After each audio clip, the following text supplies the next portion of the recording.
einen ganz, ganz, ganz großen Applaus an unseren Stefan Czerner.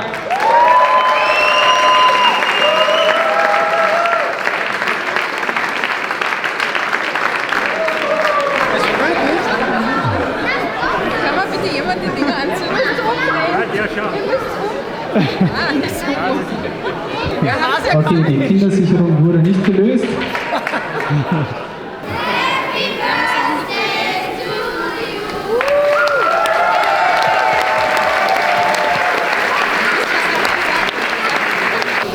Was wäre des Blockers auch, wenn alles beim ersten Mal funktioniert?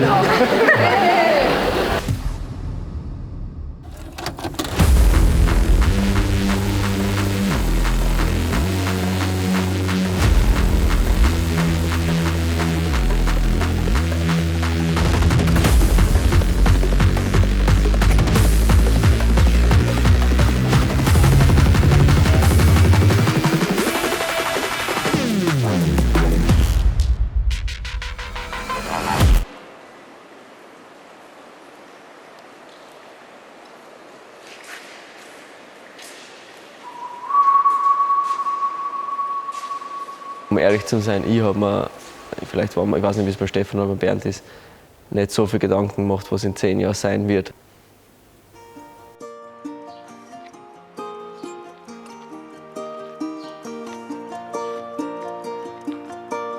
Damals ist das Konzept irgendwo neu in Österreich aufgekommen gewesen, dass man Boulderhallen monochromatisch schraubt. Also wie wir vorher aufgewachsen sind im Klettern, im Hallenklettern, da hat es halt Spraywalls gegeben oder halt mit Pickeln abgeklebte Traversen und Quergänge und solche Sachen. Also ich glaube, es hat so ein bisschen zum Boomen angefangen und der Boom ist so ein bisschen übergeschwappt nach Österreich, meiner Meinung nach. Es klingt jetzt so, ja, okay, wir haben das Geld geschnuppert damals, weil wir gesagt haben, okay, da öffnen überall Hallen, da muss man mittun. Das war es irgendwie nicht, aber wir wollten vielleicht schon, ich meine, Kletterer seit ewig. Ich war beruflich in der Richtung sowieso schon unterwegs, kann man sagen, ich habe Routen gebaut. Primär war es auch die Idee, jetzt nicht, okay, fett Kohle verdienen mit Hallen, die wir dann überall in Österreich hinstellen, wurscht wie es ist, sondern ja, dass wir vielleicht auch was machen, was lässig ist oder wo wir selber gerne hingehen daten. Vielleicht wollten wir einfach nur selber was Gescheites zum Trainieren haben. Wobei, dann hätte es ja gar keine Halle auch dann, aber ja. Ich habe vor 2014 zusammen mit dem Alpenverein in Leibniz ein Seilhallenprojekt versucht auf die Beine zu stellen, das dann aber leider nichts geworden ist, nach 2 Jahren Projektieren sozusagen. Er hat eigentlich immer den Gedanken einer Halle gehabt, weil es natürlich einfach so seine Leidenschaft ist, Klettern, auch gerade der Wettkampfsport. Es hat damals in Graz definitiv eine sinnvolle Boulderhalle gefehlt und dass sie dann der Stoffel, der Bernd und der Andi gefunden haben, das war definitiv eine ziemlich glückliche Fügung. Ja.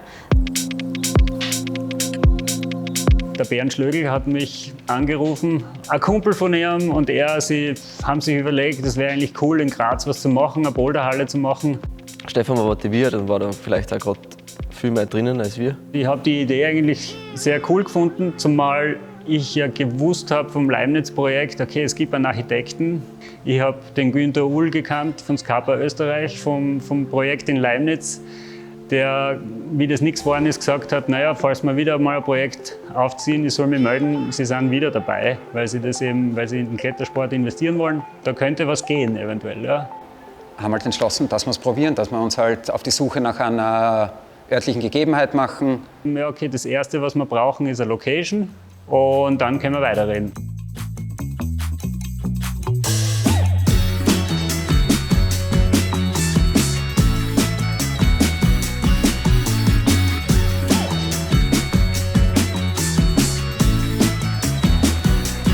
Boah, mein erster Eindruck von der Location, so, dass ich ihn verdrängt habe. Ich habe schon gewusst, dass es ein bisschen eine Bruchbude ist und das war eigentlich mein erster Eindruck, so, ach du Scheiße. No way, dass man da irgendwas entwickelt. Damals waren da tausende alte Fahrräder gelagert drinnen. Da war die Halle eigentlich recht voll mit Reifen. So. Also es hat auf jeden Fall einen industriellen Charme gehabt, würde ich mal sagen. Ja, für uns der Schlüssel war sicherlich der Markus Katzenberger, der Architekt. Der hat mit seiner Erfahrung natürlich ganz andere Dinge gesehen in dem Gebäude. Ohne Markus hätten wir da sicher nichts gemacht. Ja.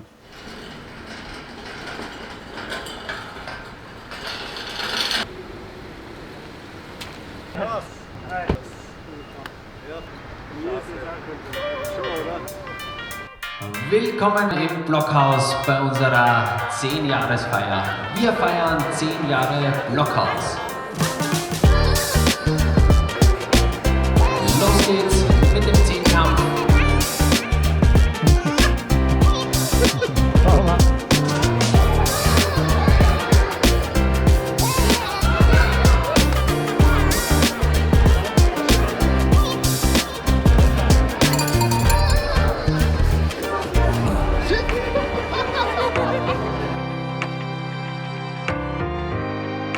Für mich hat der Standort immer schon ein sehr großes, vor allem, ich würde es so bezeichnen, urbanes Potenzial gehabt. Eigentlich wirklich sehr zentral gelegen, optimale Anbindung über öffentlichen Verkehr. Und gleichzeitig gibt es halt mit einer gewissen Eigenständigkeit hin zum Mühlgang die Möglichkeit, hier zumindest Veranstaltungen im gemäßigten Rahmen abzuhalten. Das war ja mit eine Überlegung, weil ja schon die Intention da war, dass wir hier in Zukunft etwas bewegen wollen im Klettersport.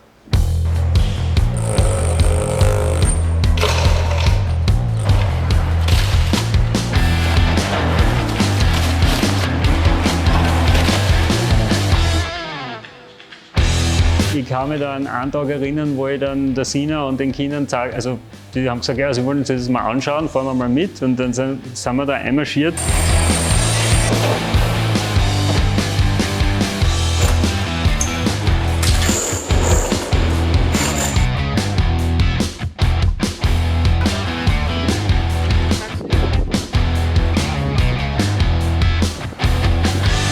Die Bruchbude hat dann noch ärger ausgeschaut.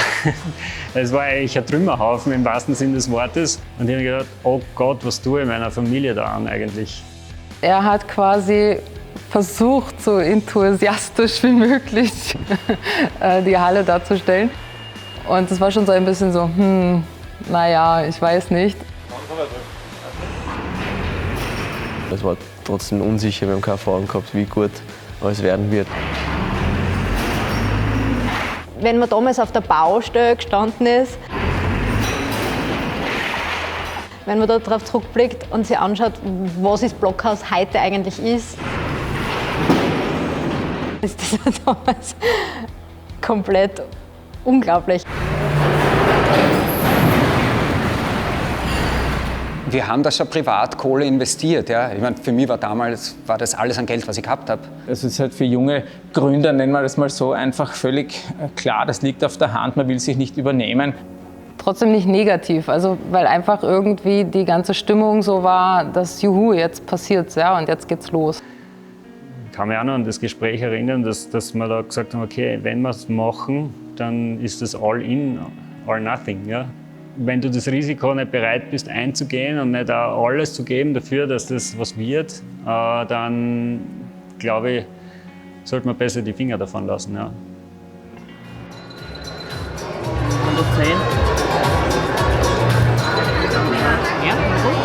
110. Gusti, wieso joggst du bei der Aufgabe? Ich bin immer nervös, auf feuchte Finger, dann muss ich das wegbringen.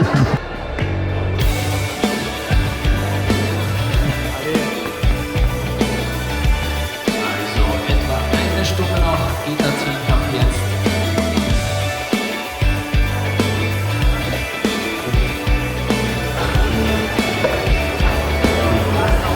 Und nicht vergessen, ihr habt eure Scorecards in die blaue Box an der Bar.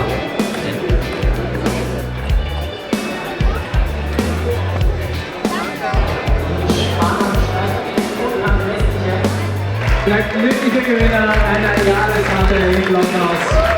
Ganz, ganz herzlich. Vielen Dank, alle, fürs Mitmachen.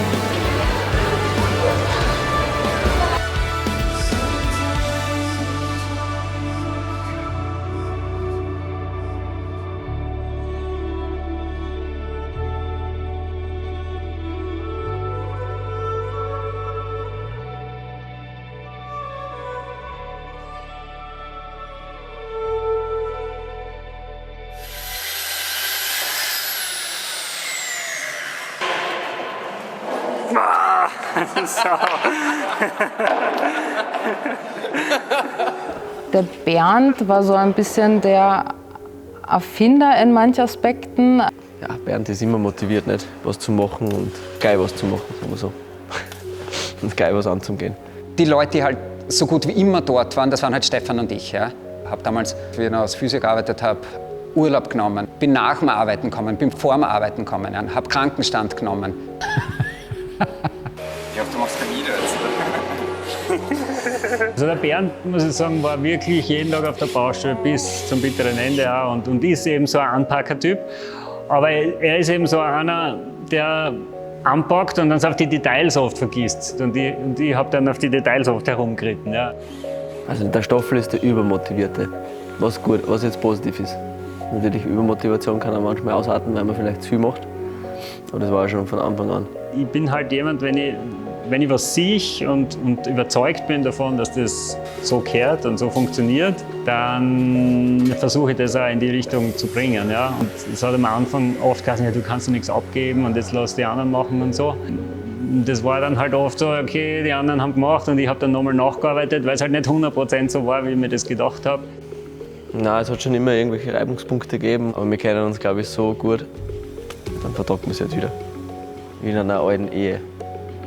Es ist natürlich für alle Beteiligten vielleicht nicht immer ganz einfach, eine Grenze zu ziehen zwischen Geschäftsführer und Freund oder Kumpel, aber er kriegt das so super hin und er haut einfach sein ganzes Herz in die Sache und das spürt man einfach an allen Ecken und Enden im Blockhaus.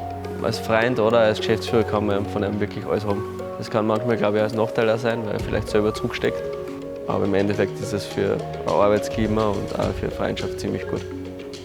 Wir hatten dann viele andere, so wie der Benno zum Beispiel, die Kathi von Anfang an, die war super viel dabei. Andi, die halt dabei waren, immer wieder sporadisch kommen sind, dann wieder mal weg waren. Die sind dann damals auch in Urlaub gefahren selber und so. Ich war immer wieder mal Wochen weg, wo ich bei Bewerben gearbeitet habe, soweit ich weiß. Ich weiß gar nicht, ob ich nicht einmal Urlaub war, ehrlich gesagt. Kann schon sein. Andi war für mich definitiv der Jungspund. Ich habe gesagt, okay, ich mache mit und habe mich ein bisschen mitnehmen lassen. Obwohl ich vom Routenbahn, glaube ich, damals auch schon einen Plan gehabt habe. Nicht so viel wie jetzt, aber glaube ich auch. Der halt natürlich am liebsten schon die Griffe an die Wand geknallt hätte, bevor die Wände da sind. Vom Andi habe ich noch ein ganz genaues Bild im Kopf, wie er damals die ersten Griffkisten aufgemacht hat. Das war ein ziemliches Glänzen in seinen Augen da.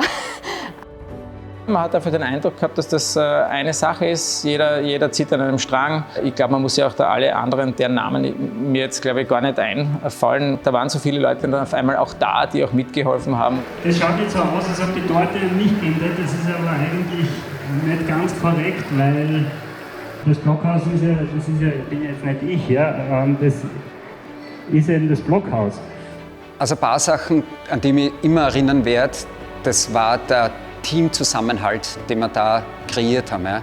Wo am Abend dann geschraubt worden ist, irgendwelche Bretter verarbeitet worden sind, vielleicht auch nicht 100%ig normgerecht im ersten Moment, aber ich glaube, das hat ja auch den Spirit dieser Gruppe ausgemacht, dass man dann halt wirklich den Eindruck gehabt hat, da wollen alle gemeinsam was Neues und was Zielgerichtetes schaffen.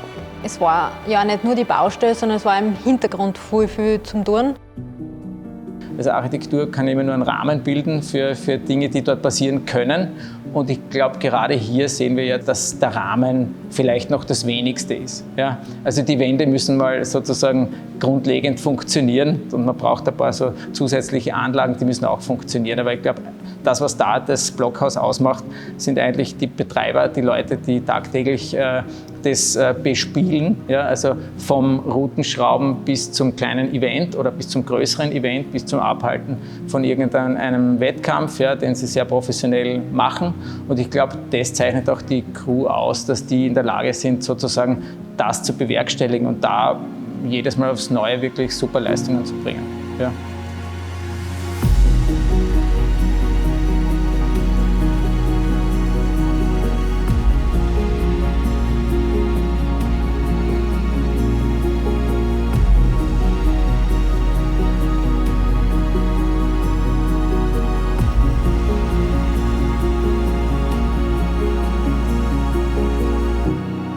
Ich habe schon noch so in Erinnerung so die großen Augen der Leute, die so reingekommen sind. Wow. Also das war schon also das Statement irgendwie damals, kommt mir vor, und das ist auch geblieben und hat auch so ein bisschen für die Anfangsmotivation sicherlich sehr positiv sich ausgewirkt. Ja. Wenn man jetzt überlegt, was wir für potenzielle Hochrechnungen gehabt haben, da waren wir halt komplett daneben. Ja. Es sind halt so viel mehr Leute zum Klettern kommen. Ja.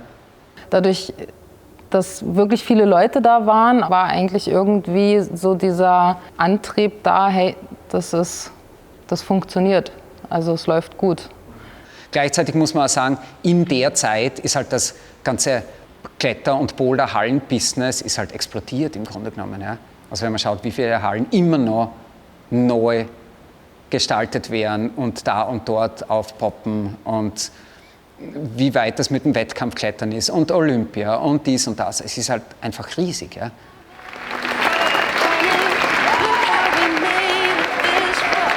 Grüß euch, servus.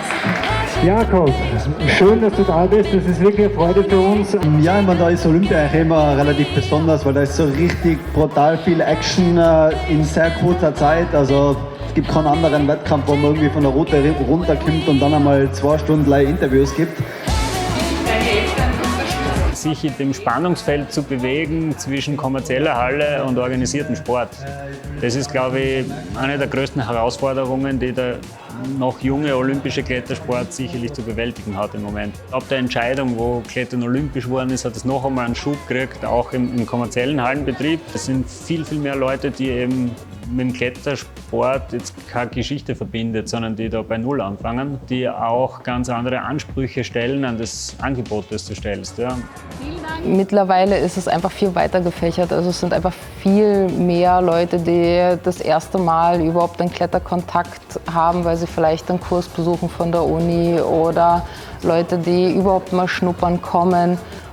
Ein wichtiger Meilenstein war sicherlich, dass wir den Verein gegründet haben. Wir haben damals in der Nachwuchsförderung mit einer Gruppe mit 6 Kindern gestartet und haben mittlerweile 120 Kids in verschiedensten Trainingsgruppen, von Anfänger hin bis zum Kaderathleten, Kaderathletin. Und da steckt natürlich ganz viel Herzblut auch unserer Trainerinnen und Trainer drinnen. Und das ist schon schön auch, dass die Leute das sehen und diese Entwicklung auch mittragen. Wir sind Mitglied im Kletterverband und haben dadurch auch die Möglichkeit, internationale Bewerbe zu veranstalten. Also sowas wie ein Blocksummer am Maria-Hilfer-Platz oder die Jugend-Europameisterschaft da bei uns auf der Wiese wäre nicht möglich gewesen, hätten wir den Verein nicht gegründet. Ja. Das bringt natürlich auch eine Qualität nochmal hinein, die über das Geschäftsmodell hinausgeht.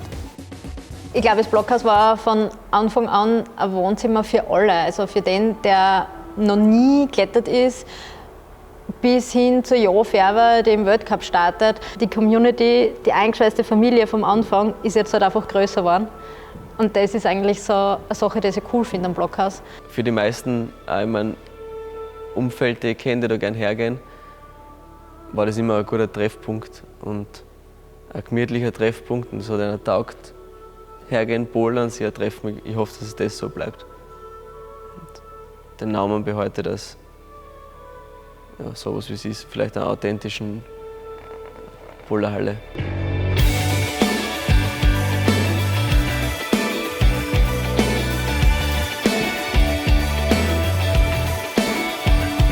Es ist ja schon die Quintessenz im Bouldern, dass du eigentlich vor einem Problem stehst, wo du zuerst einmal vielleicht das Gefühl hast, weiß ich nicht, was ich tun soll. Ja, da komme ich nicht weg vom Boden. Und dann durch Probieren und Austausch in der Community oder mit deinen Kletterpartnern, Partnerinnen gelingt dir das plötzlich und auf einmal fällt es dir voll leicht. Und das ist ja so genau das Erlebnis ist ja, glaube ich, eins von den spannendsten Dingen im Bouldersport. Dieses, es macht Klick und auf einmal geht's, das heißt halt beim Bouldern, oder? Da bin ich froh, sage ich einmal, dass Bernd, Andi und ich vom ersten Tag weg immer einer Meinung waren und glaube ich schon aus einem Munde gesprochen haben, dass uns der Faktor extrem wichtig ist.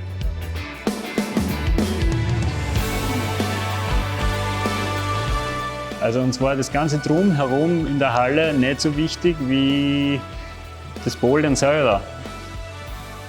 Wir haben es auch, glaube ich, oft in Kauf genommen, eben Umsatztage zu verlieren, für das, dass wir einen attraktiven Wettkampf da veranstalten. Also das haben wir uns geleistet, würde ich sagen. Ja. weil uns das wichtig war. Dass wir nicht den Sport komplett über Bord werfen, nur damit wir mehr Umsatz machen. Es hat natürlich auch seine Grenzen. Ja. Also ich kann jetzt nicht tun und lassen, was ich will. Man bewegt sich aber schon in einem gewissen Rahmen. Ja. Und ich glaube, den haben wir bis jetzt nicht so schlecht ausgenutzt, den Rahmen. Und das ist, glaube ich, auch die Intention, das weiterhin so zu betreiben.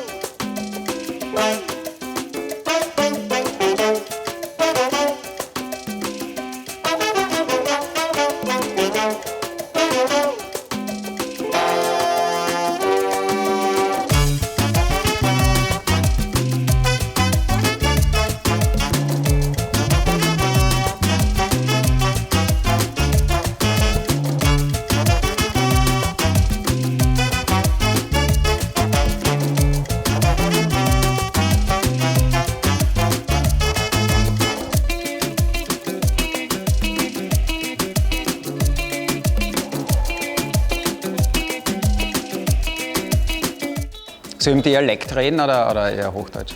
Ja. Wir tun einfach und wenn du was verwenden kannst, dann nehmen wir es und dann, sonst machen wir es nochmal. Ja. Nach 2 Bier. Was ich zum Frühstück gegessen habe, ungefähr 4 getoastete Marmeladebrote mit Käse. Jetzt bin ich sogar ein bisschen nervös, weil 2 Kameras sind. Ich kann das jetzt nicht auswendig, gell? Und einen Kaffee habe ich dazu getrunken. Ich habe ein Müsli gegessen. Was war die Frage nochmal? Und dann noch ein Pfirsich. Ich habe ein Müsli gegessen. Um so Sachen zu benutzen. Und jetzt geht dann die Leute sage ich schon wieder. Die Leute. Ist das der Zeitpunkt, wo ich mich ausziehe? Ja. Ein bisschen Eiweiß dabei, Käse kann ich sowieso immer essen. Blockhaus 10 Jahre. Schon cool. Schon gut. Die Zeit ist echt schnell vergangen. Ich finde unser Team durchgehend seit den 10 Jahren total super. Ja, einfach coole Gruppe, die da beieinander ist und das hoffe ich, dass das in 10 Jahren auch noch so ist.